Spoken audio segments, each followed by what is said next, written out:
Yeah.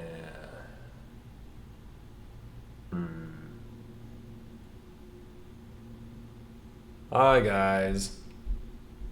Welcome to Better Than Food Book Reviews. It's been a little while. I know. Okay. It's been a little while. I'm taking a little longer because I would like to give you reviews of quality, and that requires being coherent enough to give a decent analysis of those books. And I have been anything but coherent for about the past 10 days. Between our last meeting, I've seen a couple of shows. I saw Death Grips and Ice Age. Weed was legalized, gay marriage was legalized, and Mike Tyson is running for president, and will, of course, get my vote. In short, it is the perfect time to review Sade. For all of you well-seasoned consumers who've committed all sorts of bookish debauchery, this is probably going to be nothing new, and will probably serve as just being reacquainted with an old friend. For all of the new, young, fresh blood out there, welcome, prepare yourself, and kiss your virginal literary cherry goodbye. This is the 120 Days of Sodom by the Marquis de Sade.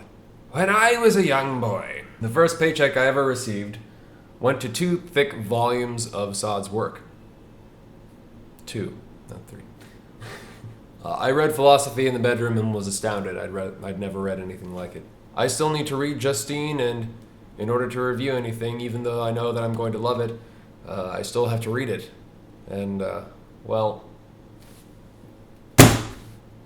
might take a little while. So in the interim, here is one of the most absolutely, infamously cruel, excessive, deeply nihilistic, and profoundly fucked up pieces of fiction that you will ever get your perverted little paws on. Donatien Alphonse François de Sade, the man who inspired the term sadism and sadistic. Perhaps the most notorious author in history.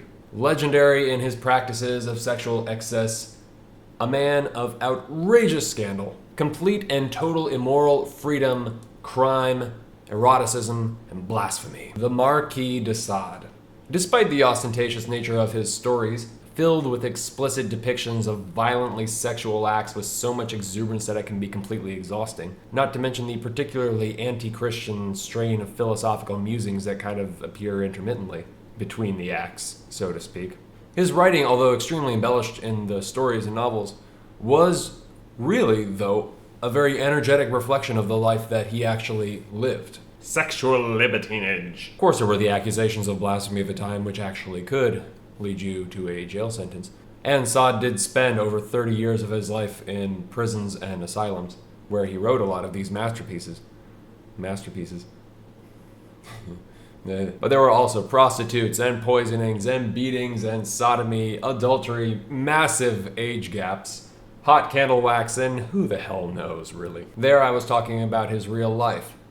And however devious you thought that was, compared to his literature, it doesn't stand a snowball's chance in hell. This is, after all, the man Napoleon personally sought out to imprison because of the publications of Justine and Juliet.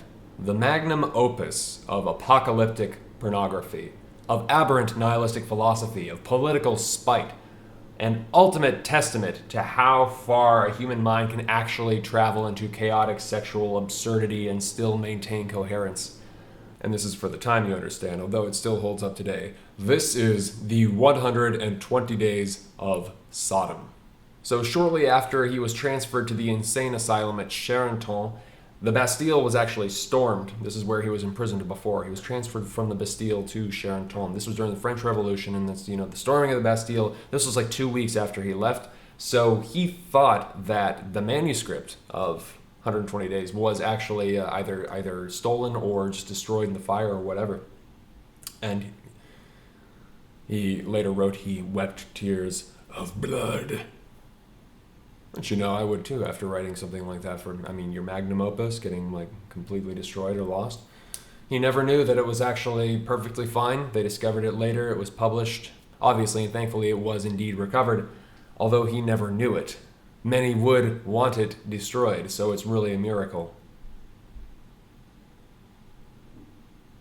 That doesn't seem like the right word, but maybe in an ironic sense.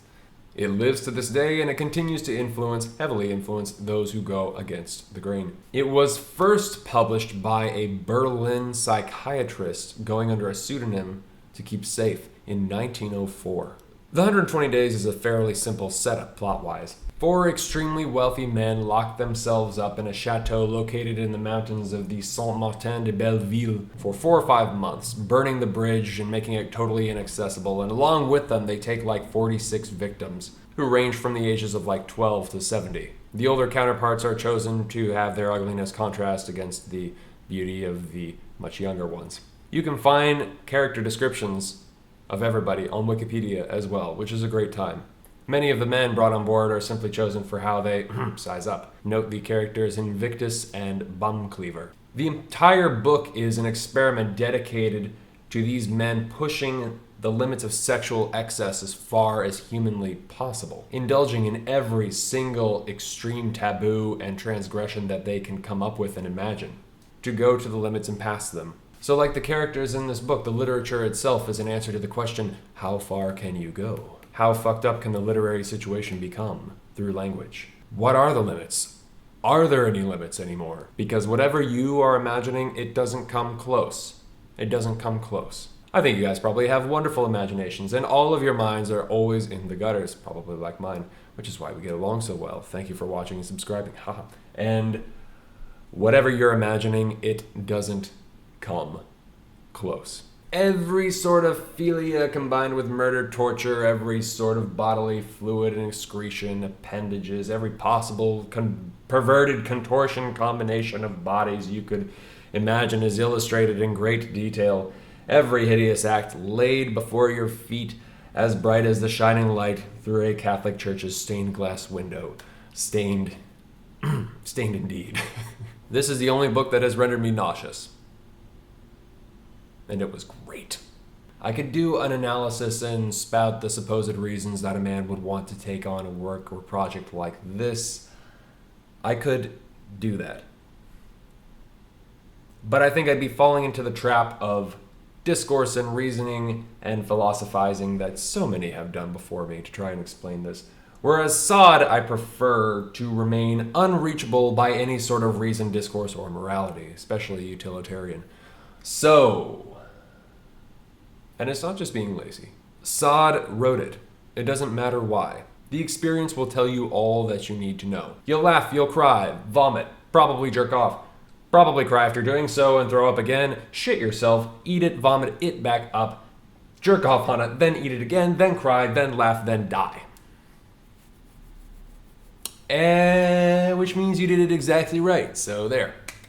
The surrealists have tried to appropriate Sade, the feminists have tried to appropriate Sade, but only Georges Bataille refuted any and all homogeneous readings of the Marquis, and claimed that he is indisputably and necessarily beyond assimilation for a moral agenda. So fuck him.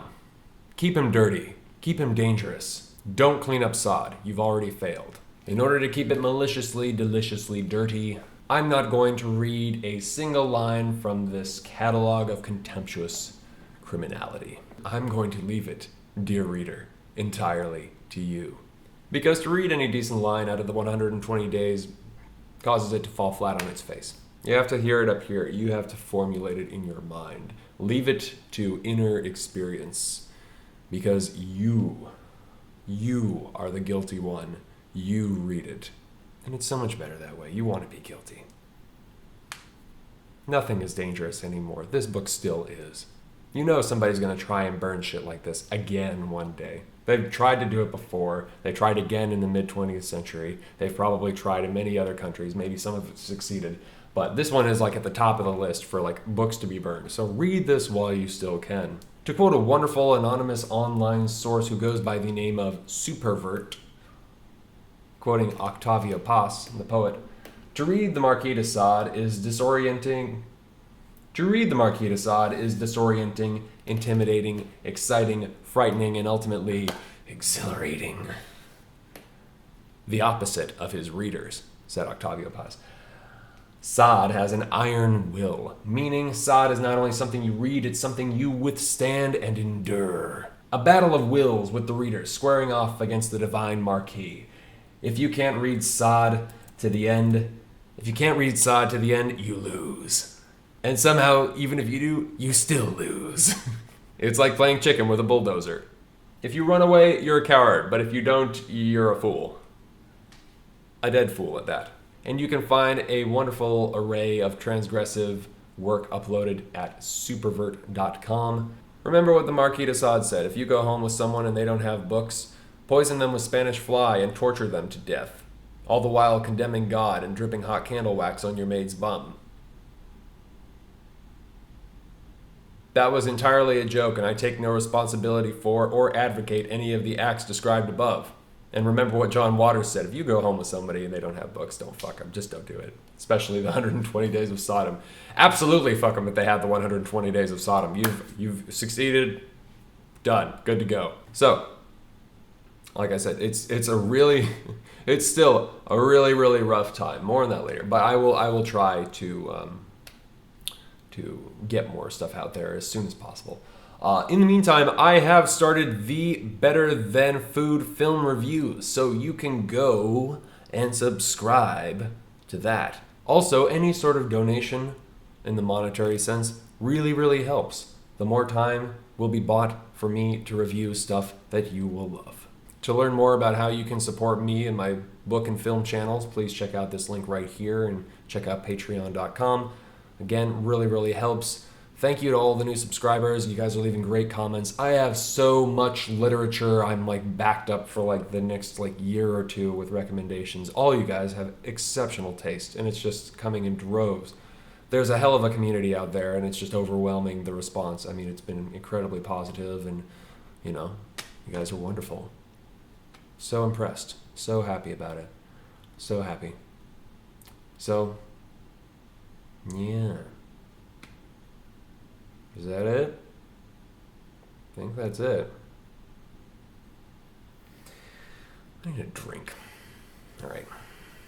Bye, guys. Have a great day. See you next time.